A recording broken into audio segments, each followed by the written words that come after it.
Welcome to the Gaming Outsider Podcast. Scott remains abroad in Europe visiting the many sites of the Assassin's Creed Ezio trilogy, so I'll be your host once more. In news, we talk about the Splitgate 2 unreleasing, and Microsoft admitting they can't quite pull off an $8 price tag. For new games, Jacob and David chat about Wuchang Fallen Feathers, and I finally dig into KCD 2's first DLC, Brushes with Death. This is the Gaming Outsider.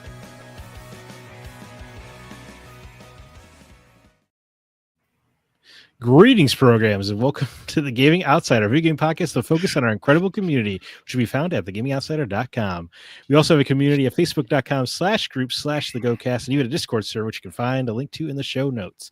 It's Monday, July 28th. I'm your host, Zach Parkerson, and joining me, our friends are, I guess, a comedian over there, Jacob Gunderson. Are you laughing because my intro is a lot faster than Scott's? No, I was joking because you brought in Assassin's Creed and how he was visiting many sites of their games. That's what the trip's all about, right? Yeah. Yeah. He sends me pictures, and all I can think is like, I've jumped off of that. Yeah. But also joining us are Chris Berensmeyer. I like how he sends you pictures. I get nothing. We get pictures. I think I got one picture, and then he's like, I did this. And I'm like, cool. Do you think he'd like what an impact he has when he's gone, though? That we just talk about him long for him?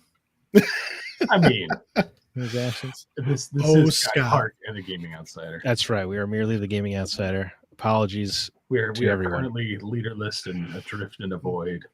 Dude, I'm feeling it. But we still it leaves us plenty of time to game, though, right, Jacob? No. But I did have time to finish Donkey Kong Bonanza. So, that game, I surprise twist at the end. I felt that the game was coming to a conclusion, and I felt that it had concluded, and then it pops up with this whole other thing, and it just kind of throws it in your face, and everything kind of happens, and it's a good little. I feel like as you're going through the game, you're collecting the abilities, and then at the end of it, it's kind of like this grand tour of abilities. You have to use all of them to try to get through this area and whatnot, and then finally beat the actual final boss. And so it's just a great little run through of what's been happening in the game once you get to the end. It is a little fake out ending, huh? Yes. And even after the game is over and I ran credits, the game still continues. It's got a bit of an epilogue going on. So you're running through and you're doing different types of challenges, going back and picking up the bananas you missed and stuff to unlock certain things to allow your characters to do even more skills. Okay. I guess Mario Odyssey kind of had some of that stuff, like in the Dark Moon coins or whatever they were called. Yeah. Oh, man. I don't remember any. I don't think I played Odyssey that much. Well, I was going to say, even if you did, it's been almost a decade, right? So, it's understandable to have forgotten some things. Well, that's cool. It stayed great the whole way through then, huh? Yeah. Oh, yeah. People are ranting about that game. What about you? See, you playing Hellblade 2? Sorry, this is yes, I hate to steal your thunder. Finally playing Hellblade 2. Wow. Okay. What do you think? I mean, my takeaway was that it's the best looking game I've ever played. Just as soon as it started, I've gotten through the first first little area, and yeah, man, that game is gorgeous. Yes, but what do you think about the gameplay? The combat is clunky. Yeah. I was like, wow, this is it feels so ham-fisted. I have 2 attacks and a really crappy dodge. They do make it look cinematic though. It looks good, but the problem is there's that one guy you fight at the very end of that first area. And it's I dodged the exact same way, the exact same. I'm like, I mean, at least you could have made it a little more fluid. Right. This is Ninja Theory we're talking about. I know it looks really pretty, but if you're gonna go through that length to make it look that good, you'd think maybe a couple more animations. Yeah, I'm saying that they did Devil May Cry and Heavenly Sword, right? They know how to do some good combat. They just didn't on that one. So I've got to play through it. What the hell's yeah? Is it Ninja Theory? Oh yes, it is Ninja Theory. I'm sorry, I was getting it mixed up with Team Ninja in my head. Yeah, I'm like, Zach, you're getting lost in the sauce here. Yeah, I was gonna say, yeah, you're right. Ninja Theory, obviously, but It looks very good. I'm gonna play through it because I'm willing to bet it's not that long. It is not that long. So, Have you done any of the puzzle stuff yet? like the first rune, but Okay. nothing. Like I said, nothing too crazy. Yeah. It plays surprisingly well on an LAX. Oh, you're playing it handheld? Yeah. Interesting. So, dude, I can't stop using the thing. It's so convenient. You're in love with your ally. I really am, because now I don't have to sit here and be like, oh, I'm tied to my TV. I can actually just like, oh, I can sit out in my yard under a tree and play my Xbox. Oh, sun's getting too close. I'm a ginger. Move out of the way. Yeah. Well, there's something beautiful about that. What else have you been playing? More Tony Hawk Pro Skater 3. I forgot how much I love that series and missed it. I mean, it's very good. Dude, it's really good. And it plays so well, like with some of the modern updates. So, Yeah, have you delved into 4 at all yet? No, I on the last area of 3. I'm just trying to go through and unlock everything, and then just be like, okay, I'll switch to 4, unlock everything, and go back and just clean up.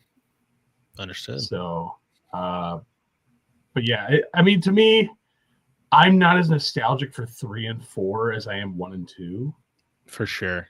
But yeah, like 4, when it originally released, like I completely glossed over it. So that's going to be kind of something new and fresh for me. But 3, still good. Yeah, it's just such a great game to like pick up, play for like 15 minutes, and like you can just put it right down. Well, I mean, yeah, the skate sessions are only 2 minutes, so yeah, it's kind of perfect for a handheld game, actually. Yeah, so it is right where it belongs on a handheld. So perfect. And then I dove back into the Hunter Call of the Wild. Okay. What pulled you back into the forest? Just needed something. The Call of the Wild. Yeah, you're right. You're right. I had to shoot things. I've just been kind of testing again, like new to the handheld thing. So I've just been like, okay, like let's see where we can push this, because I know that game can be kind of graphically intense at times, which sounds odd because it's not the prettiest looking game, but there's just so much to render on a screen. Sure. Well, I guess it's got to simulate a whole wildlife system. Yeah. So plus, like since I've been doing this, I've been like, oh look, games with lots of achievements. The game has over 3,000 achievement points. Oh, my points. That's a lot of DLC then, huh? Yeah, which I'm not going to pay for. It's like 3,000 achievements. Like what? Find a tree. Take your first steps. One of the first ones you get was walk a mile. Dude, it's because you're part of the wild now. So I was like, oh, look, I did that. Sweet. So the wild must be explored. Yeah. I am a little annoyed with this is the first time I've found something that annoyed me with it is the cloud gaming versus the Xbox library for it, because it's technically considered a computer, so you get the Xbox PC stuff. Okay. So you can download the PC stuff, but the stuff that's currently on the Xbox you have to play through cloud gaming. You can't just download it. So unless I'm missing something, I'm like, this is a little odd. I guess it's the benefit of waiting for the Ally X that'll be coming out, right? It should be fully integrated. Well, I mean, it kind of already is with the cloud gaming. It's just, I get you. So still playing with it, still liking it. Well, good. Good. What about you? As for me, I finished Aliens Dark Descent. Great game. I'm glad you sent me a text message. I did, yeah. The last level or two is pretty wild. I guess just the last level is very wild. They take some swings, I guess, with the alien lore. Yeah. Somewhat, I guess, disregarding Ridley Scott along the way, but that's okay. Yes. That's fine. As much as I enjoy Prometheus, I don't think it needs to be the Holy Grail text or anything. Okay. Is it just me, or do you think that Scott would absolutely hate that final section? I think so, yeah. But Yes. anybody who's read a Dark Horse comic would be like, hell yeah. Yeah, it's really cool, but just the timing of it, where it's like, oh, you made a wrong turn, you're going to pay for this. Right. Oh, yes. Yeah, there's no room for error in the last segment. Yeah, and oh man, that was such a fun ending segment. Yeah, I don't want to spoil anything, but it gets Oh, pretty no, I'm not wacky in a spoiling, fun, cool way. But as for the just that core gameplay loop is so strong. I really love it. And I really hope they can. I want them to make another one. Yeah, the sequel would be awesome. Like either that or in the Predator universe, I think would actually be very fitting as well. Get some Yautja showing up. That'd be nice. Yeah. I mean, even this gameplay model in a different genre would be cool, but obviously, yeah, more aliens would be ideal.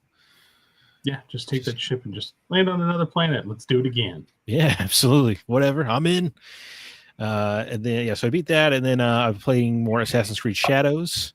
I feel like I am almost at the 50-hour mark, and somehow only just now about to beat Act 2. That game is pretty big. But I did the Dead by Daylight crossover content that they added, which was pretty interesting. I don't know if you guys have played Dead by Daylight. I have. But that gameplay loop where you're the survivors, you gotta like power up those generators to open up the doors or whatever. Mm-hmm. So you have so you like do that here, but you're like going to shrines and meditating to open up the portal out, because Nawe and Yasuke get sucked into the world between worlds from Dead by Daylight, and they're hunted by the Oni demon. Oh jeez. Pretty absurd. I like how we're both just like, oh, why? Dude, it's pretty goofy. It doesn't really fit with Assassin's Creed at all. It was kind of cool because you at the end you kind of bring the Oni to Japan, and then Yasuke is like, you're in my world now. And then you have like a boss fight. That's pretty cool. But super weird. Not sure how this even came about. Like, I don't even know what conversation leads to like, let's do a Dead by Daylight crossover, guys. Yeah, I have no idea. I'm not sure. I'm not quite sure either, because it doesn't 100% fit into their like lore and everything for like Dead by Daylight stuff. Definitely doesn't for Dead by Daylight. It's like not even a horror property. Yeah, so that's an odd choice on both parties. Yeah, and at least like because I know Lara Croft's in Dead by Daylight, but they use the version from that first reboot game, which definitely had horror tones to it. So that at least makes some sense. But Assassin's Creed makes no sense. No. Also, am I now to believe that in the fiction of Assassin's Creed, occasionally demons come over from other realms? I don't know. Only if they're aliens. Yeah, dude. Well, I'm into that. Give me some Isu demons. But it was fun, and the game is good. I'm excited to see how it funnels to an ending, having spent so many hours just hunting random members of the Shimbakufu. It'll be nice to bless you. Such a strange name. I'm sure it means something in Japanese. Yeah, but I don't speak that, so I nor do I. I'm hoping I don't. There is no indication towards this, but I'm hoping there will be some Templar involvement here in these final hours. That would be awesome. It'd be nice if in Assassin's Creed there were some assassins and Templars. I know it's been a while. Yes. Well, I mean, time frame. Time frame. Yeah. So it would be the Templars by now. Right. Yes. Yeah. This would be after the 12th century or whatever. Yeah, the assassins play a role, and that's not a spoiler. That was in the trailers and stuff. But I'm hoping for some Templar action. But anyway, that's what I've been playing. Let's get into this week's news.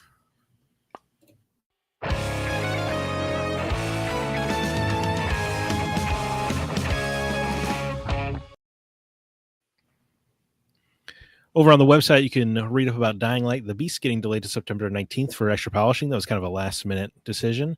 Always some new trailers over on the site. Alien Rogue Incursion Part 1 Evolved Edition is the non-VR version of the VR shooter, coming September 30th to consoles.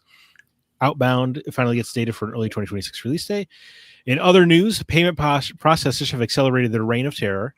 The Outer Worlds 2 lowers its price from $80 to $70. Splitgate 2 is deciding to unrelease itself. And then we have some TV adaptation news with some updates about Wolfenstein getting a TV show, and we finally learned some details about the God of War show. CB, my friend, which story would you like to talk about? Well, two things. First, quickly, Alien Rogue Incursion, Part 1 Evolved Edition.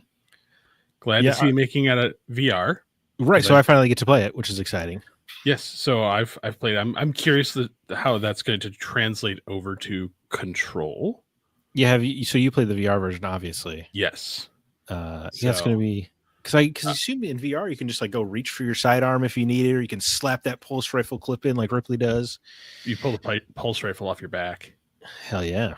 So I'm curious to see how it'll translate over. I did say real quickly, just wanted to touch on it real quickly because also they do mention in the trailer that the aliens AI is updated, so they're like more deadly and. Because in the VR version, they're pretty easy to defeat. Not a perfect organism.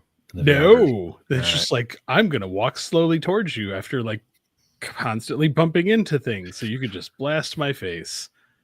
Yeah. Not exactly how xenomorphs work. Yeah. All right. So, new story. Payment processors, and they can go to hell. Yeah. It's not looking good. So itch.io, big center for indie development. They've hidden all their not safe for work games on the site. Collective shout behind the pressuring again. So like I spent a good chunk of the day reading into this, and I'm kind of irritated because they just say in the articles and like what I was reading, they're like, anything deemed not safe for work. Yes, who determines this? That's a great question, Stevie, because things have accelerated quickly since I put this on the format here. Because even horror games that are mentioning topics that they don't like are gone. Yes, and that's not good. Like mouth washing is censored in some countries because of this, and that was a huge indie hit from last year. Oh, so and yeah, I thought you meant actual mouth washing. I didn't realize. Yeah, I guess I missed the part of it being an actual game. Well, I think just it's funny you say that because that does bring up a very good point. Depending on which country you live in, certain things are more taboo than others. When we look at like horror movies here in the U.S., they are definitely different than in like the U.K. or certain things are taboo. And movies have had to be edited in like Japan and China, depending on what's on the screen. Yeah. So, yeah, like I'm curious to see like how far this is going to go. Like like you said last week, Zach, it's a slippery slope, and unfortunately, it seems like we've pushed the snowball down the hill. Dude, yeah, it's slipping a lot faster than I thought it would. And accelerating at a dangerous pace. Yeah, I mean, I got a press release today from a developer letting us know that their game is no longer releasing, and it's a text adventure, but it just talks about the things. You can't even see anything. Yeah. Oh man. Yeah. In the article, I granted the subject matter in two of the games that are mentioned in the article. No Mercy and what was it? Void was the other one. I don't know. But there's another one. I can't remember the name of the second game, but both of them had some fairly heavy-handed subject matter, which bothers me because there is a group of people out there that read books specifically designed towards this nature, and they have a massive following, which I found out because one of the content creators I follow on TikTok like called out some of these book people and got utterly lambasted on TikTok over this. They're like, this person is a terrible person. How dare they call out Book Talk for this? Book Talk, like it. Dude, TikTok like factions are weird, but it's fun just sometimes to watch the world burn. Sure. But so like it does bring up an interesting point. Like again, who decides what is censored, when it's censored, and how it's censored? Collective shout, apparently. Well, and the fact that the payment processors are like, we're just going to follow whatever certain people say. Yeah, that is bizarre to me. Like, why are they taking a stance at all? Like, you are an independent third party. You just collect the dollars. Yeah, isn't it in quiet. Visa and MasterCard's and PayPal's interest? Isn't it just in your interest to just shut up and take your money? Yeah. Right. Well, You would think. You would think. Like, apparently you can no longer be an independent third party. Like, it feels like everybody has to take a stance on something anymore, and it pisses me off. It's definitely frustrating. Yeah, I don't need to. There was a time where I didn't think about Visa existing, and now I'm worried what they're going to take from me. Well, it's like anything. It's just like the fact that Steam has taken a stance on, like, we don't want to sell games that are like cater to a certain market, even though before it has never been an issue. Right. And all of a sudden now it's an issue because a payment processor is like, well, we're going to take a stance, so you are forced to take a stance. Well, like, I'd just be like, Visa, MasterCard, guess what? Discover exists. Let's say, well, I think Steam is unfortunate because they probably do have a loyal enough audience, because people get mad when a game is not on Steam if it's on Epic or whatever. They might have a loyal enough audience to where if they were like, okay, we're not using Visa or MasterCard anywhere, we're partnering with this payment processor and all transactions are through them. I feel like they actually do have kind of a stranglehold enough for people to be like, all right, fine, if that's what I got to do. So I feel like they're actually in a position where maybe they could pull off the fight, but yeah, is it worth that fight, I guess? Yeah, but I'm just surprised Steam just doesn't be like, fine, Visa, MasterCard, all Steam sales now, people can just pay to put a certain amount in their Steam thing, and then the people can choose to use it however they deem fit. Yeah, congrats. We've created a wall. You on the other side, the payment processors no longer have any like say in the matter or are affected in any way, shape, or form by how someone chooses to spend the dollars that they earn. But shouldn't that be a thing anyway? If I pay Steam, the transaction is between me and Steam. Why is Visa getting a receipt for my purchase, telling them what I'm buying? Well, because they're facilitating the payment, right? So what? That would be the argument. I'm with you. You have to process this payment. Okay, cool. Right. It shouldn't say like, hey, by the way, they purchased like four porn games of a certain content. Yeah. And now you like, what is that? I'm willing to bet this is going to go to court. Oh yeah. Like this, This feels like the parental advisory sticker fight for like CDs and stuff. Where like even John Denver was like, how dare you like step across this line and censor an artist? Oh yeah, it goes kind of against the First Amendment. One would think, yeah. One would think, but again, there's the spirit in the letter, like all because you can make something doesn't necessarily mean you should. Like, granted, there's a line. This isn't Jurassic Park, damn it. I mean, it is and it isn't, because it's going to become that big of a problem. Well, I guess also, the First Amendment is for the government, right? It doesn't necessarily carry over your Steam library. For First Amendment is only applicable when it certain government entities are like, oh no, we can forego this for right now. Yeah. Dude, but it is crazy. Like last week it was corn porn games, and this week, it's starting to trickle into horror games. That's fast. The game No Mercy is definitely not a horror game. It definitely falls into the corn subcategory.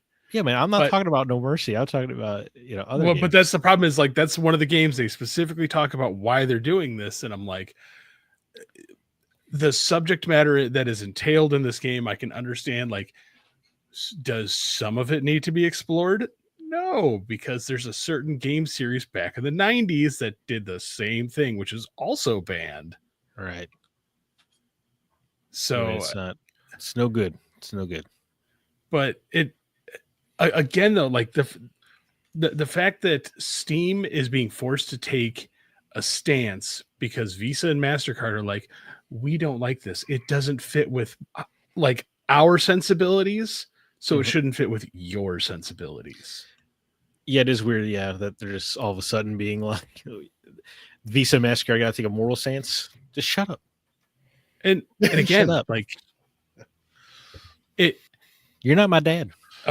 It bothers me because again, like people could just go out and buy a Steam card. Like you could still go out and buy a Steam card with a Visa or MasterCard, deposit the money, and still buy the games. And Visa or MasterCard is okay with that. Like you can get certain paraphernalia from Walmart.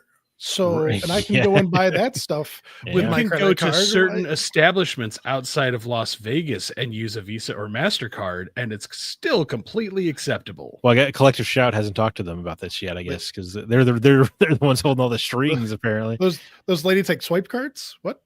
Oh, but again, like it's still technically all legal. Like the game that was removed from Steam because the game No Mercy has actually been completely deleted from Steam. Like they have now walked the game back. It's no longer available for release. So, but again, like there's nothing illegal about the game. It's just a taboo subject. So now we're creating, like we're gatekeeping certain things. And because like, yes, like here's the bar, like we're not going to release this. Okay. Next week, here's the bar. Next week, here's the bar. Yeah. Some things in life should make you uncomfortable. You should experience art that makes you uncomfortable. I'm referring to the horror aspect in this one, not the corn aspect. Yes. But the problem is like, we've all learned, like if you sit here and dilute down subject matter over time, people forget things and then certain things happen again. Definitely, dude. Preaching to the choir. So it's just very unfortunate that a company is being forced to take a somewhat political stance on something based upon the beliefs of another company. Yeah. Even though Steam could just as easily be like, fine, we're not going to take Steam or MasterCard. We can find some other form of payment. Right. But then, yeah, you risk alienating your audience, I guess would be their fear. But like I said, maybe they're the company to try it, but maybe Gabe doesn't want the headache. At some point in time, somebody's got to stand. I agree. Yeah. Well, I think as it trickles down to more and more mainstream things like mouthwashing, that's not banned in America or anything yet. But as it trickles down to those kind of games, more and more people are going to notice, more and more people are going to get upset. And then hopefully somebody's out there taking a stance. Well, what the next step would be movies. They're gonna stop processing. They already do. I mean, they already censor movies so incredibly hard. Well, yeah, but that's not. I mean, there's a difference between what you censor against and what's actually happening, because they're not just saying, "Oh, this needs to be censored." They're saying a complete removal of it. Right. That's true. So. Oh, well, you can't show this movie in your theaters anymore. Get rid of it, or else we're not going to process your payments. Oh, well. And actually, that's going to be a very dangerous road for Visa and MasterCard to start walking, because at some point in time, they're going to be like, well, you're not allowed to buy this anymore because we say so. People are like, fine, we're going to find somebody else. That's not the F word I thought you were going to use. Well, I'm glad it's the one you chose. I'm glad it's the one you chose. I'm toning it down so Kevin doesn't have to do more work at the moment, because I'm actually pretty heated about it. Oh, no. I was definitely worked up. Yeah. I get angrier as it goes along. And I'm sorry, but like Collective Shout can eat a fat one. Yeah, dude, for sure. Not a fan of them. But hey, Jacob, you got any news you want to talk about? Maybe something a little more positive. Splitgate 2 is unreleasing. All right. Famously for the game that claimed to make FPS great again. We believe in this is what the founder said. We believe in Splitgate 2. We launched it too early. We had ambitious goals with Splitgate 2 and our excitement to share with you. We we're a bit off. We bit off more than we could chew. We rushed certain features, made some boneheaded mistakes, and most importantly, we didn't give you the polished portal-filled mayhem you fell in love with. It's going back into beta when we release sometime in 2026. Some layoffs are happening in the studio, and maybe this is a way to save money. One would assume.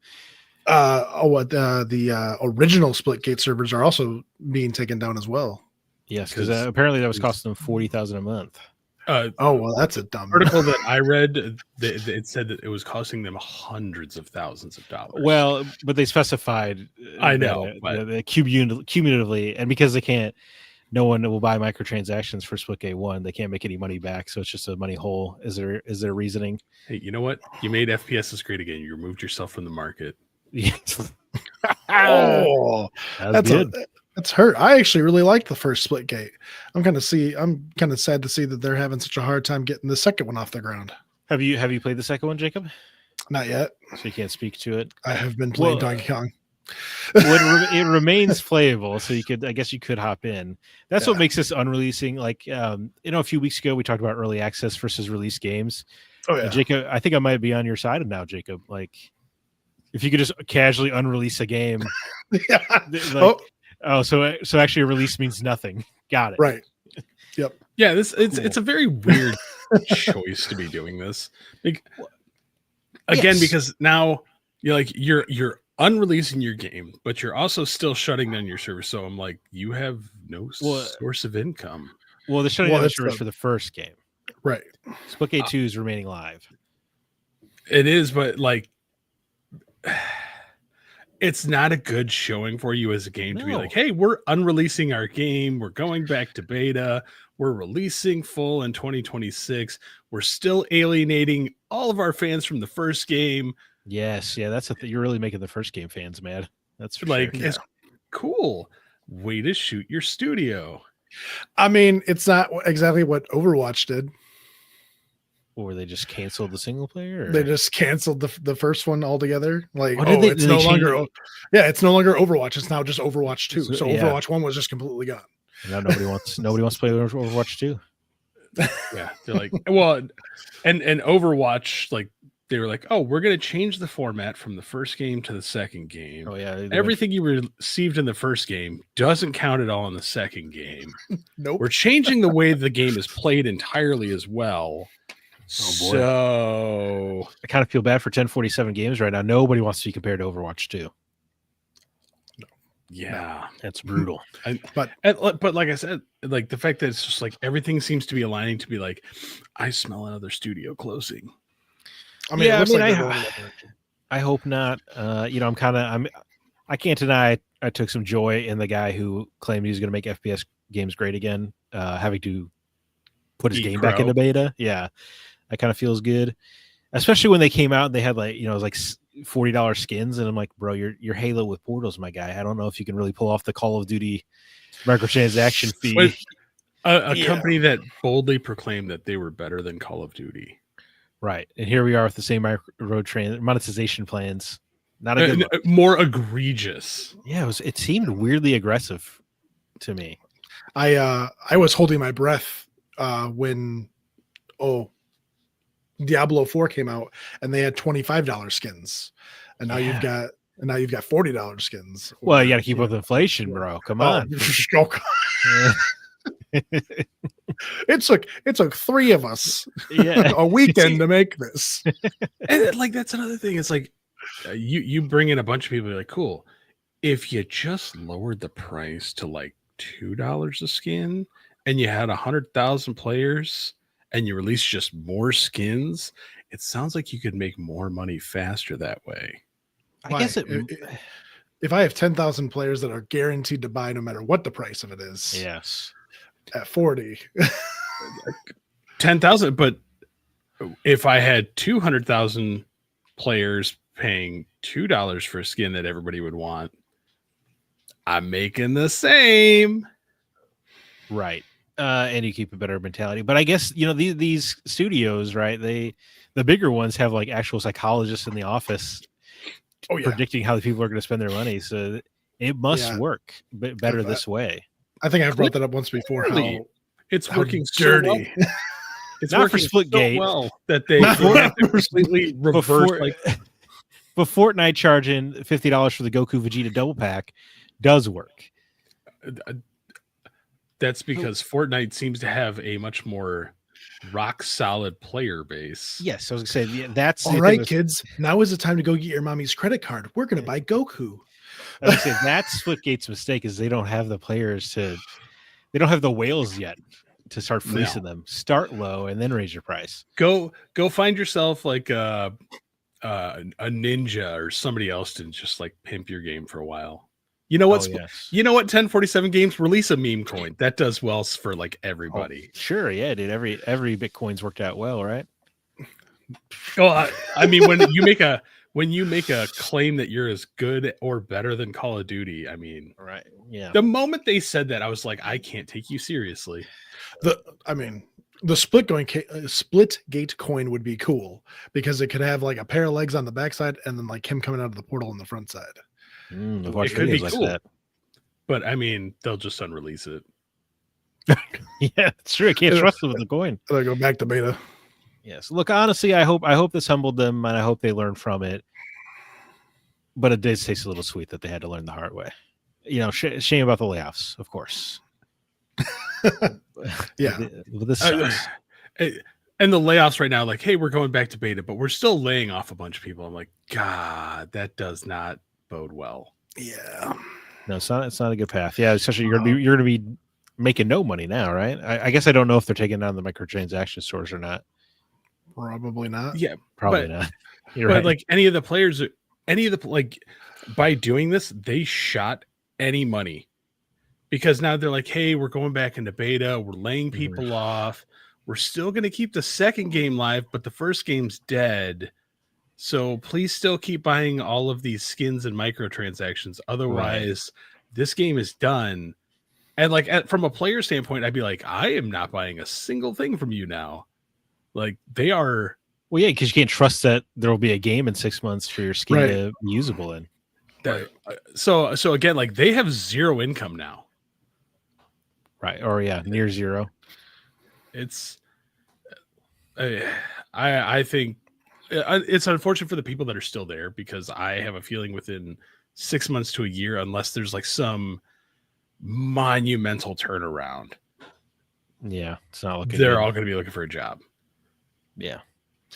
Yeah. Well, they got a bunch of investor money, so let's hope they figure something out. Yeah, look what Tommy Tallarico did with that. Well, jumping over into positive financial news, The Outer Worlds 2 has lowered its price from $80 to $70. The company Microsoft had previously stated, we understand that these changes are challenging, and they were made with careful consideration given market conditions and the rising cost of development. Looking ahead, we continue to focus on offering more ways to play more games across any screen, ensuring value for Xbox players. But I guess that's old news because now they're saying we're focused on bringing in players incredible worlds to explore, and we'll keep our full price holiday releases, including The Outer Worlds 2, at $70, in line with current market conditions. Boy, market conditions sure did change a lot in 3 months, huh? I think the primary market condition was them learning that Outer Worlds is not Mario Kart. Well, it's either that or like laying off 8,000 people. They can just be like, hey, we don't need to raise the price to pay these salaries anymore. I guess that's one way to look at it. I think the real answer is just that nobody was pre-ordering Outer Worlds 2 at $80. We have yet to see a single thing about it. Why would I pre-order anything? They did like a 25-minute deep dive, but the fact that you don't know or remember that is not a good, does not paint a good picture. That's again, like, didn't even know because I just remember seeing that first, God, the E3 trailer. like the trailer was just like Outer Worlds 2, and it's just the logo, and I'm like, okay, Yeah, that's the last thing I remember hearing about this game from the guys that brought you Fallout 3 to New Vegas. I liked the first game. I played all the way through it. Yeah, the Elder Scrolls 6. Yes, Where it was just the Elder Scrolls 6. But this one probably actually come out, so that's a plus. but but Elder Scrolls 6 still gets pre-orders. Yeah. Oh, do they? I mean, But I mean, they can take my money right now. It's just, there you go. Because I know eventually when it does get released, when I'm 94, it's Yeah. going to be a good game. well, not if you pre-order now, you can get it cheaper because it'll probably be $100 by the time it comes out. Oh, yeah. this is before or after GTA 6. No. Remember, we're skipping 3 to 7. Oh, That's jeez. right. 6 is released after 8. But I want to talk about the story just because it's nice whenever a company has to learn a lesson. It's nice that Xbox went from 80 to 70 on this. Outer Worlds 2 is a weird game to do it with anyway, since the whole tone of the game is capitalism sucks. So it's weird that like the game they're like it's gonna have microtransactions now. no, it'll probably have I'm sure it'll have the paid DLC packs and stuff. I feel like it'll use the usual Obsidian things. They don't really make games that feel AAA though. No offense to them. They kind of. I mean, Outer Worlds 1 felt fairly AAA. Oh, and they worked with the indie label of 2K on that one, so it's impressive that it felt AAA to you because it was really made with like AA resources, which is cool. It was, but it was fun to play. Absolutely, man. I'm not arguing that. So, but I like that we'll keep all of our full priced holiday releases. Yeah. So like everything else, those will be $80, but the holiday ones, those will be $70. Here's Wii Day. Get those wallets ready. $80. Yep. Don't worry, that one I would get suckered into, I guess. Shame on me. At some point. Yeah, they'll get all of us eventually. But Outer Worlds 2, isn't that an Xbox owned studio? Yeah. Mm-hmm. So Game Pass, I'm going to play it for free anyways. Well, not for free. You'll pay it for your monthly subscription. However, yeah, that's why would you pre-order it if you're an Xbox fan, right? Like, I guess like that's the big thing. It's like, hey, our pre-orders are down. I'm like, yeah, because you give us the games for kind of free if we have the subscription. Yeah. Like that's the point. I can't imagine owning an Xbox and not having Game Pass. That sounds just silly. Yeah. Yeah, who does that? Jacob Anderson does. Well, if you're just playing Monster Hunter every day, you don't need Game Pass. Yeah. Talking about he only plays Digimon. The most concurrent Xbox I have is a 360 anyway, so I don't really need it. Sweet, dude. You can play Lost Odyssey whenever you want. I guess I do want to briefly mention that Wolfenstein's getting a TV show just because Wolfenstein rules. And they're using their tagline for the show is the story of killing Nazis is evergreen, and that's true. It's never a bad time to kill Nazis. If this show isn't hyper violent, to me, it's gonna suck. Well, the producers of Fallout are behind it, and Fallout's pretty violent. Yeah. Well, it's like funny violent, but hopefully this is not funny violent. Hopefully this is stab a Nazi in the forehead violent. This needs to be like John Wick, but crossed with Inglourious Bastards. Yeah, and get Alan Richardson from Reacher to play BJ Blazkowicz because he kind of already looks like him anyway. Yeah, I would be 100% down with that. Just have him tear through Nazis, dude. I'm in. Oh. But I just want to say, I'm so free. I assume it will be adapting the new batch of games since Machine Games' Jörg Gustafsson is actually producing. So I would assume that's the better era of Wolfenstein anyway. Yeah. So his first name's Jerk. Plus, I assume it's pronounced Jörg. I'm assuming it's pronounced Jerk too. But you're a jerk for saying it wrong. But the Station 11 miniseries that they also Patrick Somerville did, loved that. Yeah. So, and a writer on The Leftovers. I know Scott loves that show, so I assume we're in good hands. So set building and set dressing, I have a feeling will be immaculate, and I'm kind of excited to see that world building because, like, with Amazon and everything doing Fallout, like, phenomenal job for that. So I have a feeling that part of it's going to be fine. You could probably just grab some props from Man in the High Castle that are probably still in that closet somewhere. I legitimately thought about that. And I'm like, I wonder if those sets are like just still built somewhere. They could just be like, and dirty them up a little bit and like, congrats, we've got everything. Save some easy money there.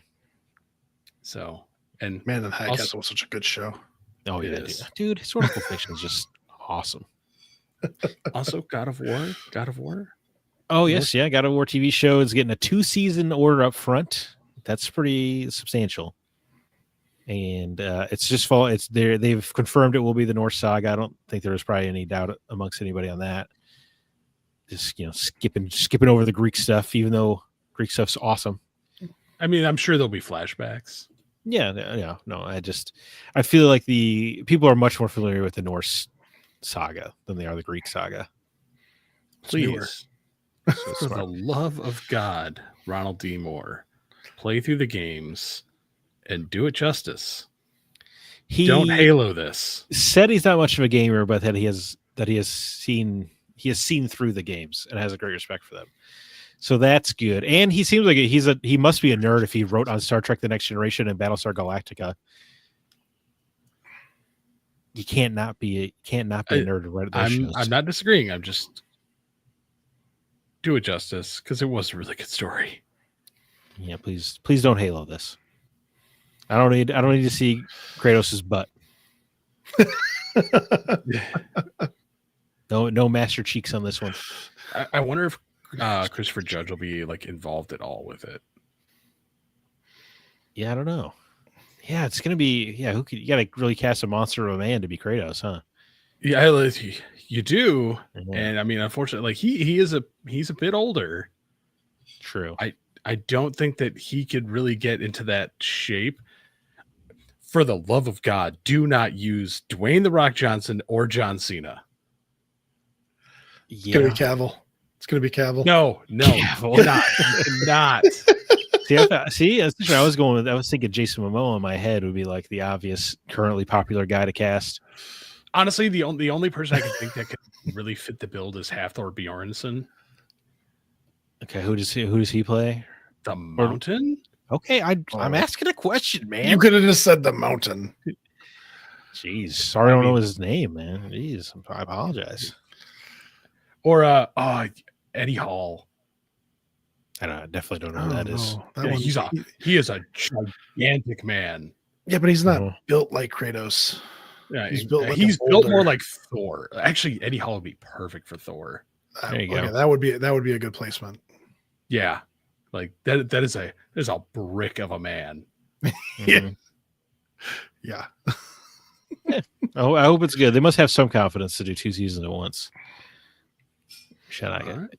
Amazon getting all in on the video game adaptation game, huh? Hey, at least somebody's doing it. All right. Well,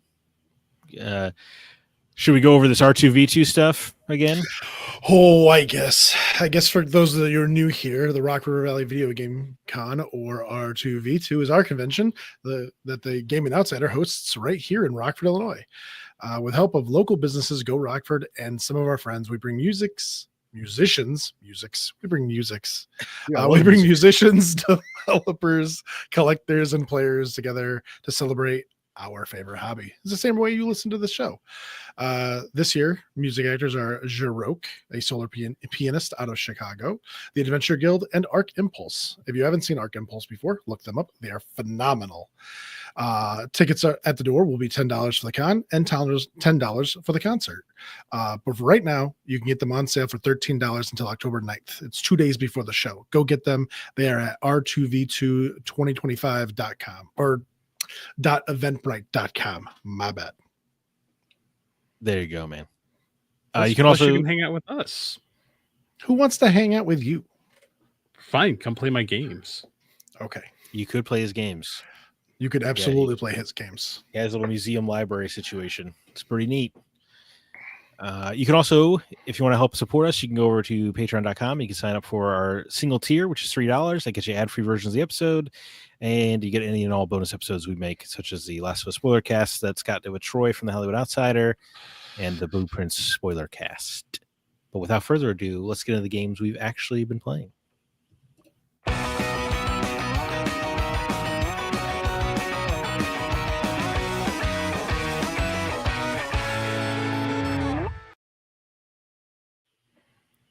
Somewhat light week for new releases. On August 1st, we have Wander Stars coming to the Nintendo Switch and PC. Esophagize, where you can stretch out your throat with your bros, Coming to PS5, PS4, Xbox Series consoles, Xbox One, Switch, and PC. That's what the game's about, dude. August 4th sees the release of Valiant Tactics on PC. August 5th has Demon Slayer Kimetsu no Yaiba, the Hinokami Chronicles 2. Boy, there's a lot going on there. That's on PS5, PS4, Xbox Series consoles, Xbox One, Switch, and PC. And then on August 7th, we have the House of the Dead 2 remake coming out on Switch and PC. Gradius Origin comes out on PS5, Xbox Series consoles, Switch, and PC. Ritual of Raven comes out on Switch and PC. And then Slope Crashers makes its way onto PS5, PS4, Xbox Series consoles, Xbox One, and Nintendo Switch. Very light week, fellas. Gun to your head, though. You had to pick one. What are you doing? Jacob. Because you saw me ready to speak. That's right. Yes, that's how effective a host I am. I see who's ready to talk, and then I pretend like I queued him up. I'm gonna go get esophagus for the go, and so we can go do stupid shenanigans. Because it's kind of like this over under, like you help me, I help you kind of game, and just with 4 players, it just seems like it would be rambunctious. I'll look forward to you Rockford guys stretching out your throats together. Sounds like a good time. Such a weird game. Stretching out your throats together. Don't say that. What's the game's about? Now we can't have any payment processing things. Yes. Oh, darn it. Darn you, Visa. The merest hint of suggested material. CB, what about you? Honestly, Gradius Origins. Yeah, okay. It's a Schmacross. One of them Schmacrosses, one of them Schmagnals. It's not a shmup. Certainly not a shmup. Well, I mean, at times it's a shmup. You're shmupping, you're schmacrossing, you're schmooshing all over the place. Schmamangles. Schmevery which way you want to go. Rolls right off the tongue. Yeah. No. Yeah, I mean, as for me, good catch-up week. But I guess if I had to pick one, it would be Gradius Origins. They're fun. Yeah. That's as good as this week's got for me. Schmacross. I find it interesting they're doing this Hinokami Chronicles 2 like 5 years after the first one, because usually the fighting games on anime people get churned out. Yeah. So yeah. Honestly, I'm surprised it's been a hot minute since we've had a Dragon Ball one. Has it? Yeah. Oh, Yeah, no, it's not been really. We had Sparking Zero. That was what? 2 years? Yeah, that was 2 years ago. 2 years is a stretch for Dragon Ball. That's true. Okay, never mind. I lied. But Zach, you said it was a slow week. I thought you were picking up Deliverance 2. Well, I'm playing the Brushes with the Death DLC, if that's what you're suggesting. I was trying to, but... Well, I played through all of it, as a matter of fact, which is surprisingly chunky DLC. I would say it's probably like 8 hours, which is quite a deal at $6. In a world of $40 skins, getting an 8-hour chunky game for $6 is miraculous. Yeah, but this is more Kingdom Come Deliverance 2. Front runner for the game of the year for me. Exceptional game. And this is a DLC where our boy Henry, meets up with a painter he's a little touched in the head, I guess you could say. He has a painted skull that he talks to. That's his closest friend. Perfect. Yeah, and helps him paint it. You find him tied up in the woods, and you kind of release him, and then he sends you on some errands to get his brushes back and stuff. But things escalate from there. But it is more Kingdom Come Deliverance 2. It plays to its strengths. A lot of the quests you get sent out on from Voita, your painter buddy. There's plenty of ways to do every quest. He asked me to get his set of these guys beat him up and stole his paintbrushes and dice. And then by the time I figured out where these people were that had beat him up, it was nighttime. So when I got to their camp, they were already sleeping. So I just pickpocketed both the items. I have no idea how I'm supposed to actually narratively get those items back, because I was just like, yoink, easy peasy. It's the best way to do things, right? Yes, yeah, and it's good. And it was nice after the intensity of the final stretch of the base game. It was kind of nice to do something more low stakes and just kind of help this guy with his brush work, and he can paint your shields, and you can customize them quite substantially, actually, if you want any shield in the game, which is cool if you're into that. I don't use shields. I'm a great sword guy, so I'm using two-handed long swords. That's how I roll. And yeah, it was nice to just kind of help this painter guy get his commission to paint a church is kind of the big goal of the DLC. and it was a nice little breather back into that world. It makes you really excited for the upcoming future DLCs as well. So I know the next one you're running a blacksmith thing forge, so that'll be pretty cool. That sounds actually pretty awesome. Right. Yeah. What's the skull's name? He's got to have a name. I would love to tell you, but it's actually a somewhat major plot reveal. Oh, okay. It plays into Vojta's backstory, which he's pretty reticent to share with you. You do have to actually kind of butter him up and have a good reputation with him. Like there's an achievement for learning all of his backstory because he's so hesitant to tell you about it. So you actually have to earn his trust and be nice to him. But the DLC stretches from both regions because there's two major regions of Kingdom Come 2. And it kind of, so I think it's meant to be played. It would play very well along with a new game or a fresh playthrough. But so it's a little goofy if you run straight through it like I did, because there will be times where like, I'll check in later. So I just advance time 24 hours. wait 3 days, come back. Yeah, exactly. Yeah, just have Henry sleep a lot. But it's a good accompaniment to the base game. And too, for $6, it's outrageous. They get so much content. But I love it. More, any more Kingdom Come is welcome news to me. Right. Just more of the game you love. For sure. I do miss the days of price relevant DLC. Yeah. What a world we used to live in, huh? I know. We used to be a proper country. You would get major expansions for $5. We used to be a proper world. It wasn't like the Shivering Isles in Oblivion like $10 for 40 hours of game. Yeah. Mm-hmm. World. Far Harbor for Fallout 4 was like less than, I think it was like $9.99. Yeah, and you get tons of content. The big MT. Nonetheless. Yeah, so anyway, highly recommend if you play Kingdom Come to get this DLC, is what I'm saying. It's very, very good. It is a little funny because part of it takes place in a castle of a character who you have kind of strained relationships with at the near the end of the game. I'm like, I don't feel like I should be walking around here so freely, but all right. It's a little funny. Don't mind me. Just looking for stuff. Thank you. Yeah, I hope you guys don't mind. Well, that's it for us. Jacob did have a chance to talk down with David, talk about Wuchang Fallen Feathers, which he recorded outside of this current context. We can listen to that right now. I have the transitions as smooth as Scott Clark, don't I? Yes. Yeah. It's a great segue. If you want to hear more of my witty banter, you can find us on facebook.com/group/GoCast, where you can join our Facebook member group. I actually won't be there, but I will be in the Discord, which you can find a link to in the show notes, as well as a link on our website, or you can just look for the Gaming Outsider Discord. You can find us there. Please feel free to leave us a review on Apple Podcasts or Spotify or wherever you can help us out. And please visit our website, thegamingoutsider.com, where you can find all of our recent written reviews, such as my review of Gaucho in the Grassland, which is my lowest scored review in a very long time.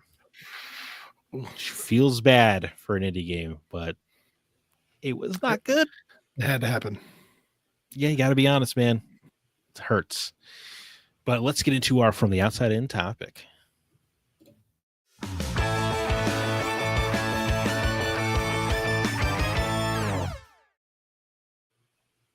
This week we want to discuss product placement in video games, whether it be something funny, something annoying, something clever. But first of all, I want to start with some funny examples. And I'm sure CB has a list of some kind. What are some funny product placements you can recall? Oh, man. Well, Monster Energy drinks in Death Stranding 2 is always something that's stood out to me.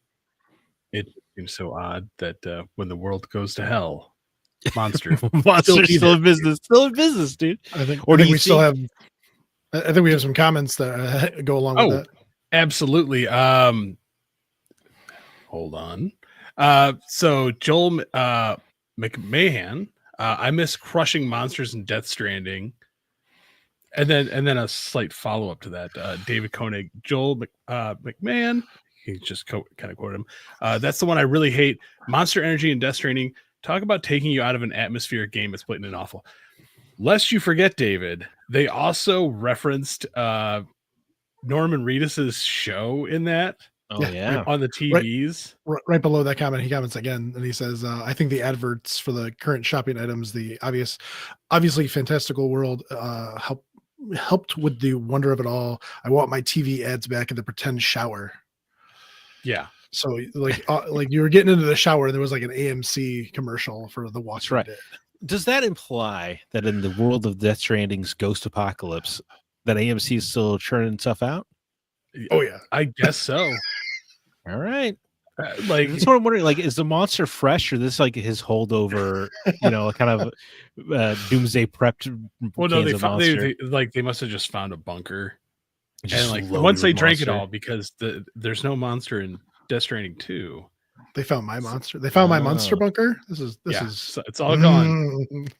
They drank it all. How selfish of Sam Porter Bridges to drink all of the monster in the world. Yeah. Right. Just damn him. This is a good one because it is not in the director's cut version. I bought that one, and so I didn't even know that he was drinking monsters beforehand. And he's drinking like Bridges energy drink or something super generic, and there's no ads on the shower. Yeah. So there's a bunch of stuff missing from the game that I'm playing that was actually on that one. So disappointing. And it's sad because you'll never get to see it again. Yeah.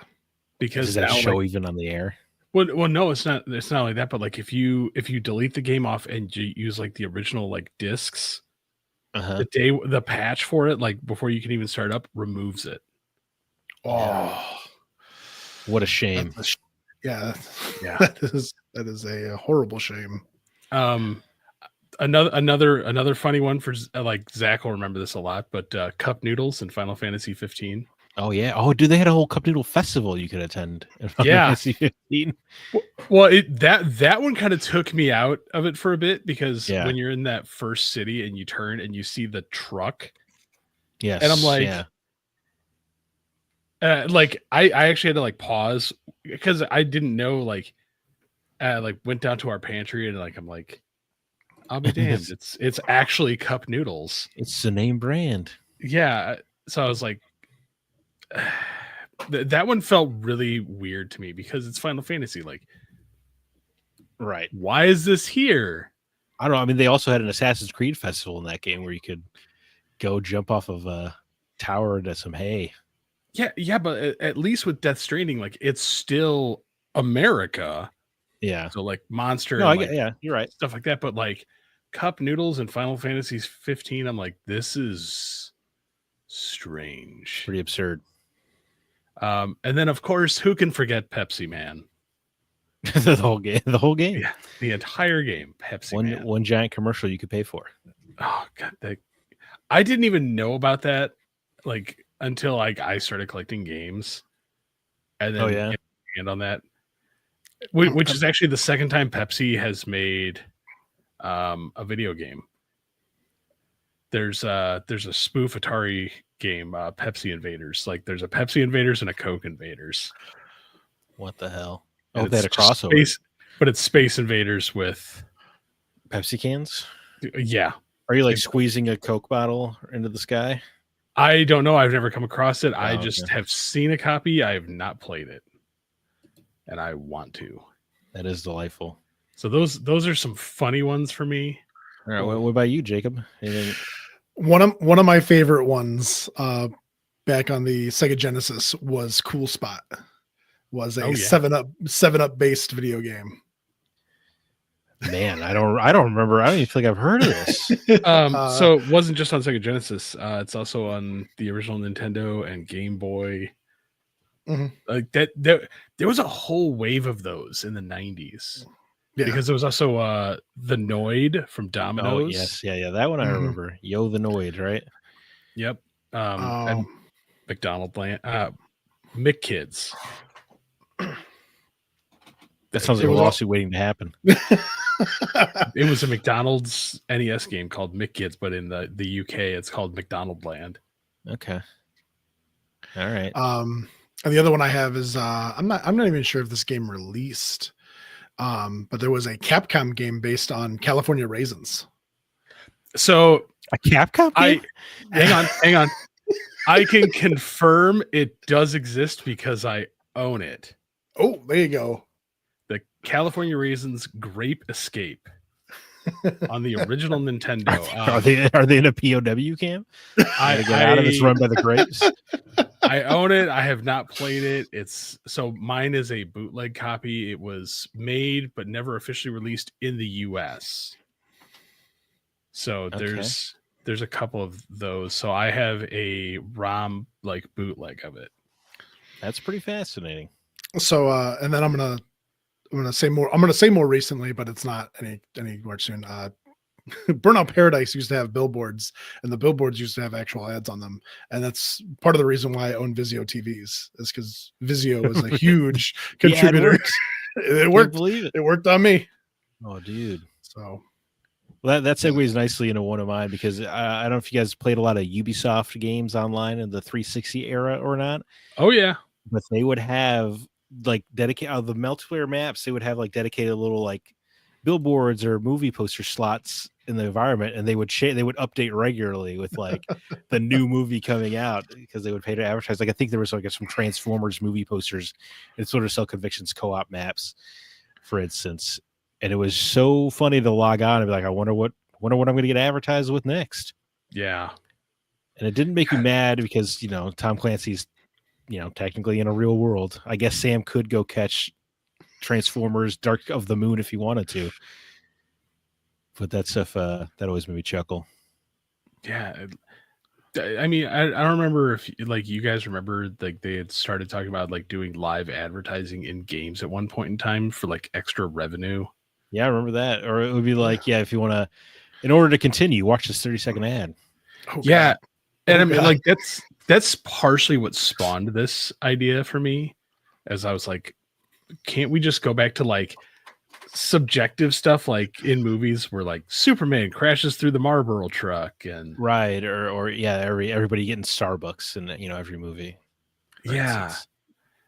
Because I mean, like there is that point where it does go too far. Sure. So definitely. Whoa. Do you have any examples of when it went too far? Since we could just segue right into that. I was kind of kicking that one at Jacob. No, I know. I was letting you know. I don't know. I don't think I've seen any ones that have gone way too far. Some of the older games, like I said, like Cool Spot or whatever. I mean, they're the entire game is based on an advertisement, but it doesn't get in the way of the game. It felt it doesn't feel cynical, right? Like remember, like Doritos did games too on the 360. Oh yeah, and they were generally pretty good actually. Doritos Crash Course. Yes, Doritos Crash Course. That game was great. 1 and 2. The American Ninja Warrior, but Doritos were involved for some reason. Burger King did it too. Oh yeah, dude. Burger King did 3 of them. Yeah, and you get they were $5 each, right? If you bought it, like with the purchase of a meal or something. Rocket Bike, Big Bumpin', and Sneak King. Sneak King, hell yeah, dude. Yep. Big Pocket Bike Racer was the one, dude. That was good. Oh yeah. Oh, Sneak King was pretty funny at times. Yeah, King. Because Big Bumpin' was garbage. Yeah, because the Sneak King was about him like sneaking up on people and giving them a burger. Whopper. Yeah, it is low key. It was pretty scary, actually. Yeah, I can't imagine being that person. I don't know if I could eat the Whopper. I'd be so scared. I was afraid to say I was hungry outside. Yes, lest he hear you. The King's just sneaking through the forest and be like, "Would you like a Whopper?" Right. Be like, "No, you large plastic-faced man." Right. The last thing you ever do. Go open the refrigerator, say Burger King 3 times, and he will appear. Oh. Just a day-old cold Whopper just suddenly appears. Oh boy! No, that sounds terrible. Well, do you have anything less terrifying to talk about? No, but no, I think they would go too far if they were to actually get in the way of actual gameplay. I mean, it's when you see billboards and stuff. Yes, it's constant, but it doesn't actually like you don't need to look around. Like you're playing, like with me, I was playing Burnout Paradise. You're playing a racing game. You're supposed to keep your eyes on the road. And for some reason, I was still driving around like, look at the scenery. Yeah, look. You did not keep your eyes on the road, and it cost you hundreds of dollars when you bought a new TV. Right. So like that's the thing is like if it's a billboard or something, I guess that wouldn't bother me as much. But I mean, like when it's like the clearly like I'm gonna turn and show you the product in front of my face to make sure that you recognize what it is. Yep. That's where I get a little irritated. I always watch movies and I'll see, they're like pouring something in a glass or whatever, and they've always got the symbol of a facing out, and it's like, oh, that was a pinhead. Oh, those do nobody create holds, some great like blooper reels when they're like cans upside down. And like, nobody holds, darn it. Nobody holds a drink like that. Why are you holding it like that?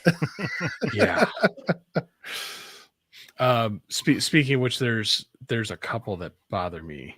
All right, let's hear it. Uncharted 3, Subway. All right, fair enough.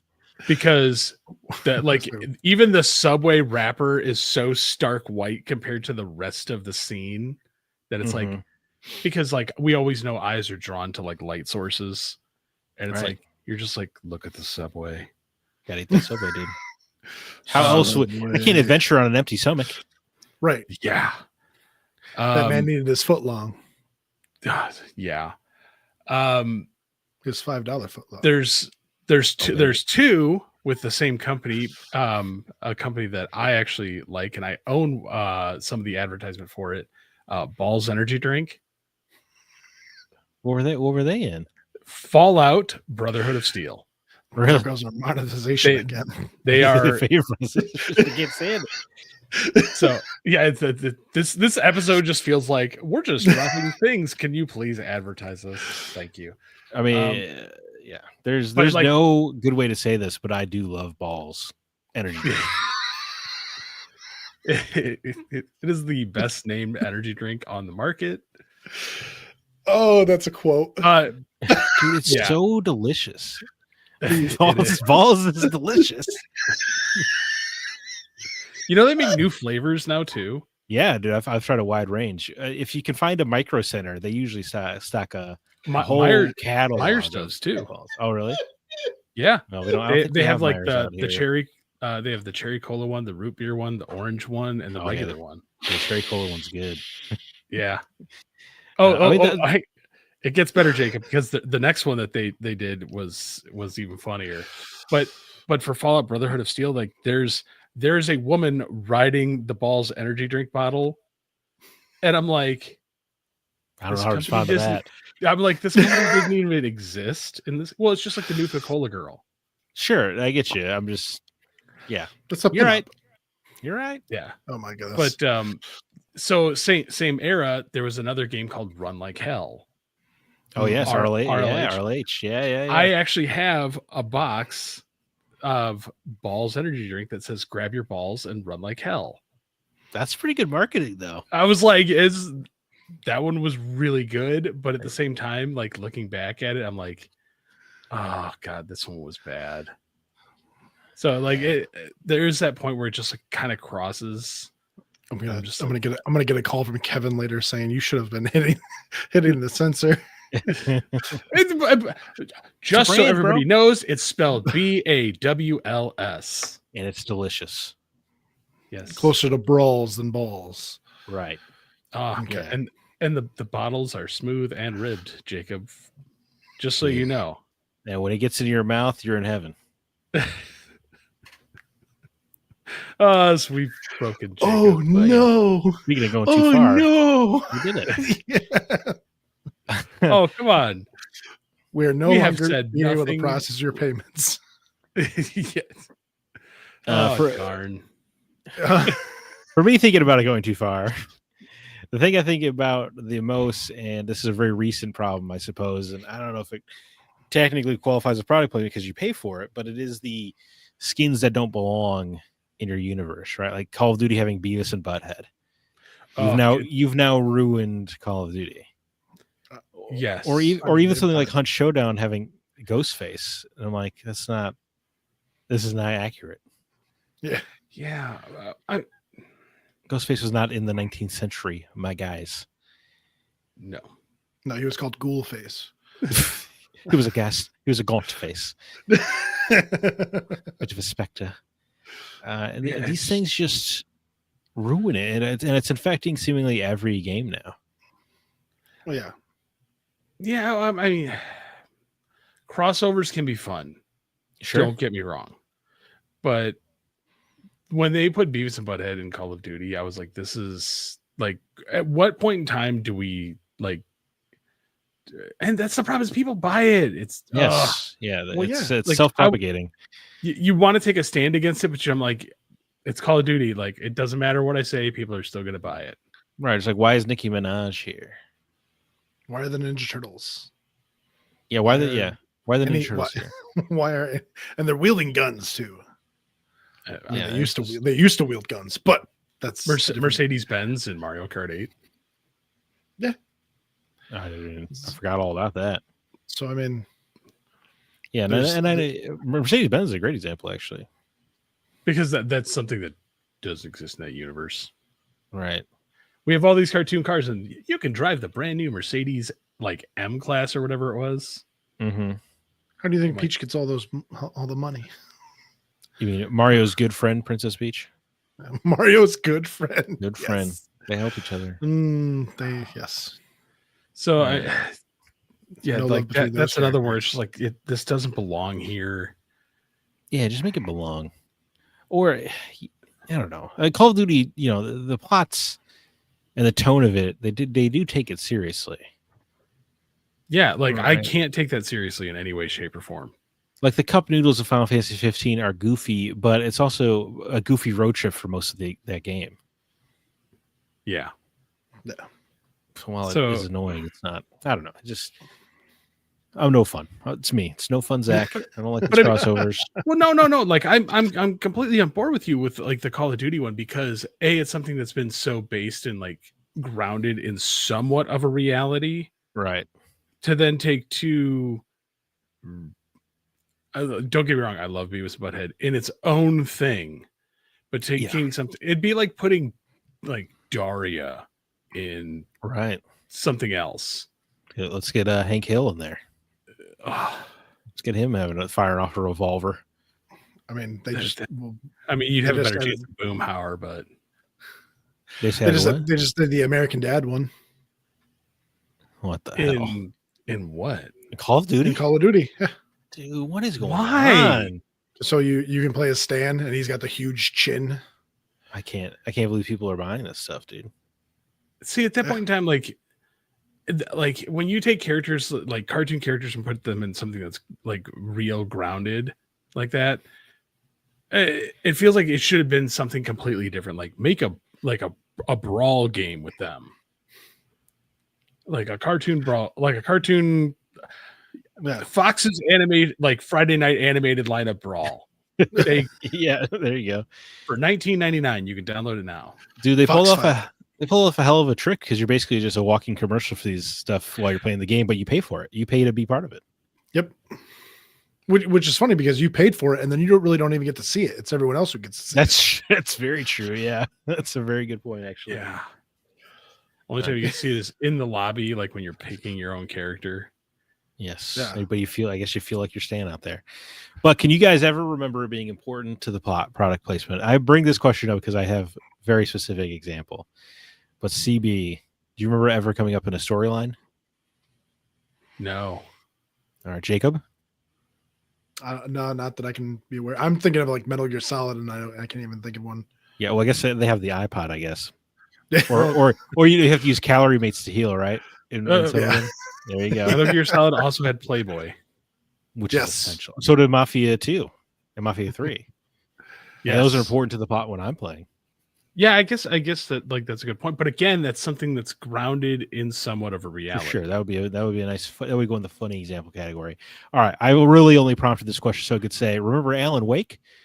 Because you needed Energizer batteries to kill the monsters, and you needed your Verizon cell phone. It worked in the darkness, Sorry, I was always more of a Duracell guy.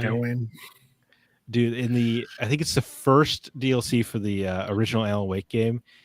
He's in the dark place, but his Verizon cell phone still works. You get signal anywhere. Yeah. And that Coverage That everywhere. camera zooms right in on the Verizon logo. Alan Wake would be dead without Verizon. That's important to know. I mean, it really takes you places, man. Yeah, or Energizer keeps you going. When you're going insane, fighting monsters of pure darkness. At any point in time, if you going. Did he say, "Can you hear me now?" Dude, maybe. That would be awesome. Like now I have to go back and like look at that. Because that would be so funny. Do you hear me now? He's like walking around in the darkness, like, can you hear me? Great. Yeah. Dude, I forgot about that guy's existence, the Hear Me Now guy. Well, I mean, left Verizon and went to T-Mobile or something. Oh, yeah, he did. I think he went to Sprint. Oh, yeah, he did. He did. And then the Sprint got bought by T-Mobile. Man, stabbing Verizon right in the back, huh? Oh, yeah. All right. Well, let's see what our community had to say. First, I'll read the first one. How about that? Sure. Of course. Sean Coates says, Crazy Taxi is one that comes to mind. Dropping off fares at the real places like KFC, Pizza Hut, and Tower Records, very 2000s. But an obvious low-hanging fruit example would be the Tony Hawk games and all the skating brands on boards, clothing, shoes, etc., along with real-world branded skate parks. I guess those are both examples where it is important to the plot or the game, right? Yeah. Well, I mean, they could have made up names. Well, yeah, I don't think Tony Hawk some of those hit skaters own those. Oh no, no. I was thinking more like Crazy Taxi. It doesn't need to be KFC. You're right. You could just go to the chicken joint, although it is something funny about it being KFC. But yeah, Tony Hawk definitely needed. Yeah, I guess like Birdhouse obviously is owned by Tony Hawk, but yeah, there Birdhouse are brands. Some of the other guys are like part owners in like Element and DC. Yeah. So.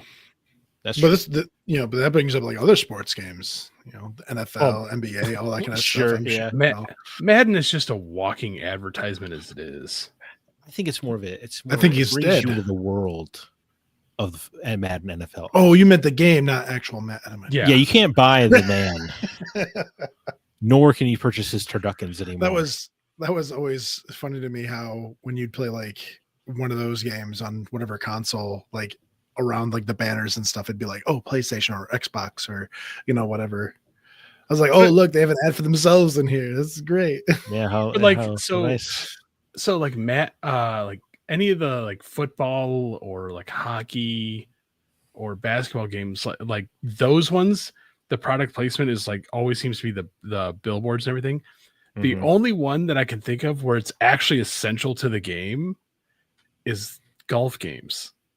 Because you're using the clubs that they're advertising. Like, oh yes, like play with the new Callaway clubs. Yeah, dude. God. Make happy proud. Or any of the old like street racing games where it's like, I had to have like all my parts by the same company. Yeah, dude, you're right. I hadn't thought about that. Interesting. We're really then you put the stickers on your car like a cool kid.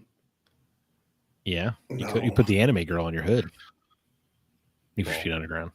I always put it on the side so everybody else could see it too. I always thought those people were really weird, but I played Pro Street and did the exact same thing. Oh, you're bringing back memories I wanted to bury. You had the sound brand, man. Yeah. Oh, sure. Jacob, you want to read the next one? Yeah, sure. Actually, this one comes from Nate Lucas, part of the Go. I don't know if this exactly counts, but I loved all of the comedic, goofy Rapture Farms advertised in Abe's Odyssey. Just made the whole game feel more established and like its own real world. I mean, that works for even games that are in fantasy. You've got, you want to make the audience believe it's in the real world or happening in the real world. You have real world advertisements. Yeah. Although some of them do get aged. I mean, if it takes you 5 years to make a game out there, all of a sudden like, oh, that company went down. They're no longer advertising. Oops, bad. Now we got to update the game. Yeah. I'm just trying to think of like, I would like, and it's going to be funny when some of these games, because they are slowly becoming the classics, like just outdated products in the games. Like somebody's like typing on their BlackBerry or something. People are like, what is that? What is this ancient technology? What is this fantasy item? I was watching, I think it's 911 Lone Star last night, and they needed a VHS tape, or they got a VHS tape, but they needed a VCR to play it. And as he was plugging it in, he was talking to one of the other guys, and he was like, well, I can't find the HDMI port back there. And me and my wife looked at each other and goes, VCR didn't have HDMI. What are you trying to say? That's funny. Yeah. Which is also funny because my son came across my wife's old cell phone, and I wish they would bring this cell phone back. Do you guys remember the Sidekick? Hell yeah, buddy. Oh, Yes. dude. Greatest cell phone ever created. Nonsense. For you young kids out there, look that thing up. The Sidekick and the Sidekick 2. What was the PlayStation one? It was like the Sidekick, but it had the PlayStation button under. Xperia Play. Yeah, I need that thing to come back. Oh, PlayStation, Or listen to my potentially- needs. Final Fantasy 7 on that thing.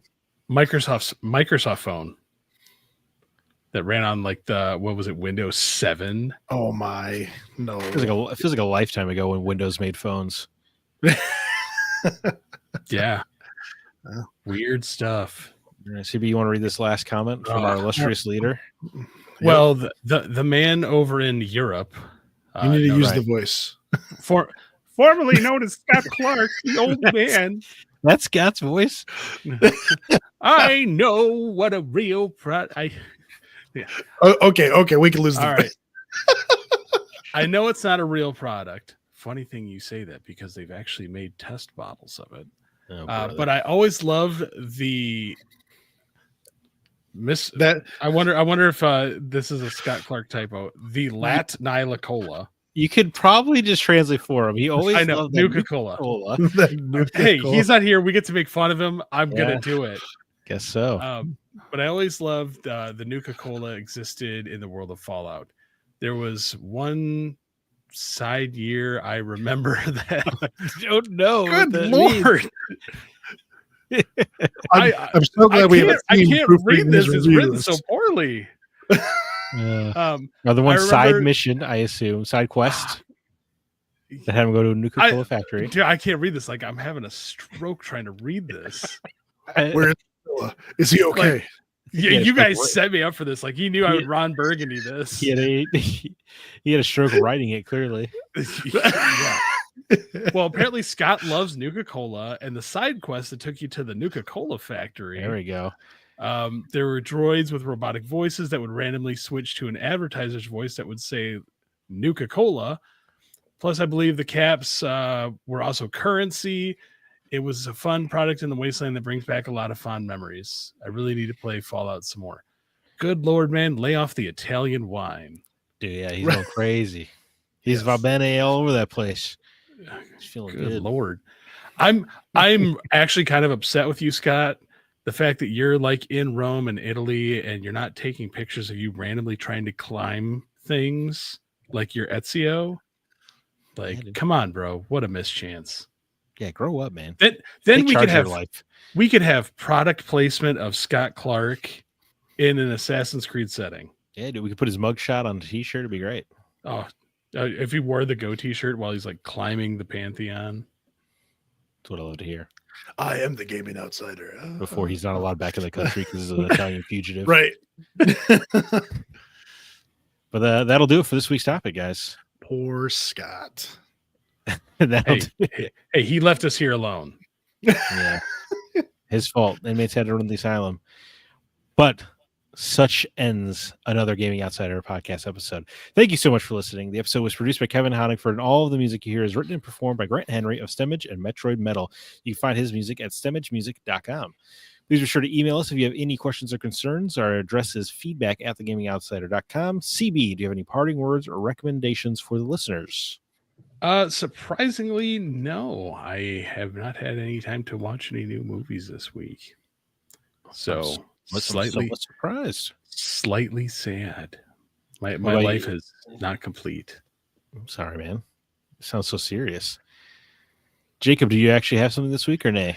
I have some words. I have an apology. So last week we did pop culture and video games, and for some reason, if you go back and watch it, there's a moment at the end in this about amount of time, and someone says something, and my face lights up because I realized that during our pop culture talk, I completely neglected to bring up Gex. Gex is one of my favorite characters, and is pop culture the video game. That's there is true. probably not 5 seconds that you can go without him saying something that references something from 90s pop culture. Yeah. Oh my goodness. And I absolutely love that game to death.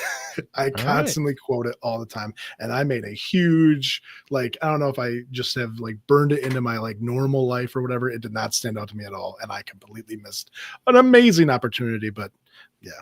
Apologies Gex to the team at Crystal Dynamics. Yes. Gex is great. I should go play it.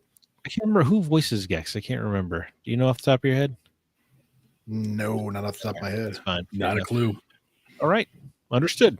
As for me, I didn't watch anything new this week, but I did rewatch Aliens after I finished up Dark Descent, and dude, that movie rules. That's really all I got to say about that. Ripley, you don't like Aliens? Alien was better. They're both great. How about that? Can't we just live in the world where they're both great? I'm not saying they're not, but yeah, Alien is better. I think, gun to my head, I would probably pick Aliens. You are a sad, wrong person. But I mean, at least we can both agree they're better than Alien 3. But last time I rewatched these movies and thought about this, I think I went Alien. So I think it just depends on the year. They're both so very good. But I think if I could only watch one again before I died, it would probably be Aliens. Have you gone through and watched all the deleted scenes? Well, I watched the director's cut that's on the Blu-ray. And you can set up a mode where it tells you where the deleted scenes were reinserted. I did that. So I'll have to send you some links to the deleted scenes that got completely cut out. Okay, from both movies. They're kind of interesting. Well, I know there's a deleted scene in the first Alien where Ripley finds some cocoons, right? Ripley does. If you watch the director's edition, part of that is actually put back in.